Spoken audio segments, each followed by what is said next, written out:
नमस्कार। UPSC current affairs पर हमारी आज की चर्चा में आपका स्वागत है। आज है 23 मई 2025 और हम भाग 1 के लिए कुछ जरूरी विषयों पर बात करेंगे। नमस्कार। जैसा कि आप जानते हैं, कुछ विषय शायद हमने पहले भी कवर किए हों, तो एक तरह से ये रिवीजन भी हो जाएगा। जी हाँ, बिल्कुल। तो चलिए आज के पहले विषय से शुरू करते हैं। INSV कौंडिन्य, भारतीय नौसेना ने इसे हाल ही में शामिल किया है। ये क्या है? मतलब कोई नया युद्धपोत? नहीं, ये युद्धपोत नहीं है। ये बहुत ही खास चीज है। ये असल में अजंता की गुफाओं में जो 5वीं सदी के जहाजों के चित्र है ना, हाँ, देखें। उन्हीं पर आधारित एक सिले हुए जहाज का पुनर्निर्माण है। इसे प्राचीन भारतीय तकनीक से बनाया गया है। सिला हुआ जहाज मतलब लकड़ी के तख्तों को जोड़ने के लिए कीलों का इस्तेमाल नहीं हुआ है। उन्हें नारियल की रस्सी, रेशों और प्राकृतिक राल से सिला गया है, बांधा गया है। अरे वाह, ये तो कमाल की तकनीक है। तो ये पहल किसने की है? ये संस्कृति मंत्रालय, भारतीय नौसेना और होडी इनोवेशंस, इन तीनों के बीच एक समझौता हुआ था। उसी के तहत इसे बनाया गया है। अच्छा, और इसका नाम कौंडिन्य क्यों? कौंडिन्य एक बहुत प्रसिद्ध प्राचीन भारतीय नाविक थे। उन्हीं के सम्मान में ये जहाज गुजरात से ओमान तक हमारे पुराने समुद्री व्यापार मार्ग पर यात्रा भी करेगा। यानी इतिहास को फिर से जीना। और इस पर कुछ खास डिजाइन वगैरह भी है? जी, इस पर गंडभेरुंड और सिंह याली जैसे पारंपरिक रूपांकन भी उकेरे गए हैं। हमारी कला और समुद्री विरासत दोनों का संगम है ये। बहुत बढ़िया। चलिए अब जरा विज्ञान की ओर चलते हैं। एक खबर है लिक्विड कार्बन के बारे में। वैज्ञानिकों ने पहली बार इसकी परमाणु संरचना देखी है।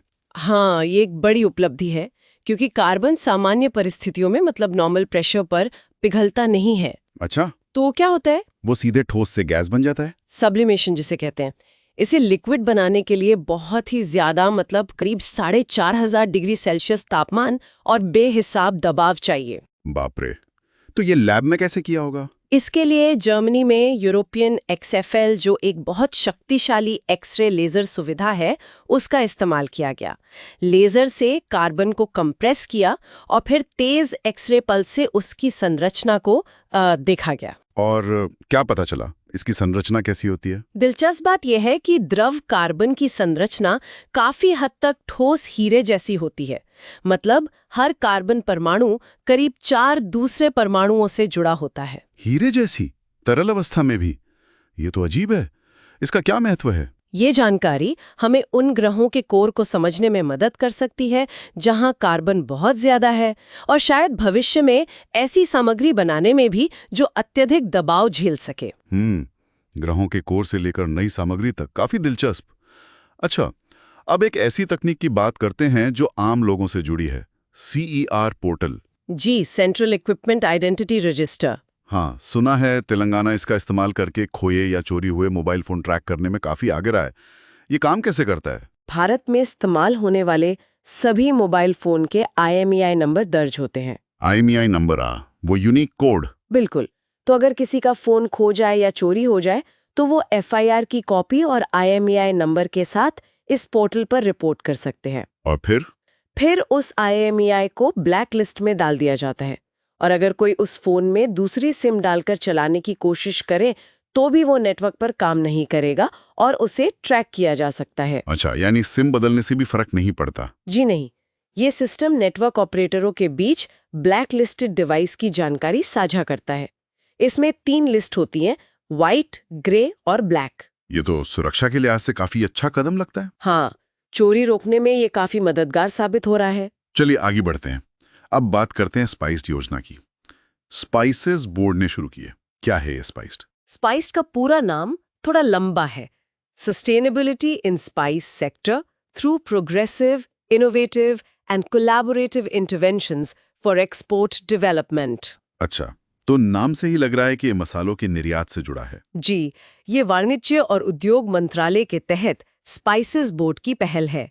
इसका मुख्य उद्देश्य है छोटी और बड़ी इलायची की उत्पादकता बढ़ाना। सिर्फ इलायची? नहीं, फोकस इलायची पर ज्यादा है, लेकिन ये कटाई के बाद की प्रक्रियाओं की गुणवत्ता सुधारने और वैल्यू एडेड GI टैग वाले और जैविक मसालों के उत्पादन और निर्यात को भी प्रोत्साहित करने के लिए है। मतलब क्वालिटी और ब्रांडिंग पर जोर। किसानों के लिए इसमें क्या है? इसमें किसानों के लिए काफी कुछ है, जैसे वृक्षारोपण, सिंचाई की सुविधा, जैविक खेती अपनाने में मदद और फसल के बाद के इंफ्रास्ट्रक्चर जैसे ड्रायर, पॉलिशर वगैरह के लिए वित्तीय सहायता भी है। अच्छा, ये तो किसानों के लिए फायदेमंद होगा। हाँ, और निर्यातकों के लिए भी क्षमता निर्माण और बाजार तक पहुंच बढ़ाने के लिए मदद का प्रावधान है इसमें। बहुत अच्छे। और अब अंत में साहित्य जगत से खबर, अंतर्राष्ट्रीय बुकर पुरस्कार 2025। जी, ये बहुत बड़ी खबर है। भारतीय लेखिका, वकील और कार्यकर्ता बानो मुश्ताक ने ये पुरस्कार जीता है। बानो मुश्ताक, किस किताब के लिए? उनके लघु कहानी संग्रह हार्ट लैम्प के लिए।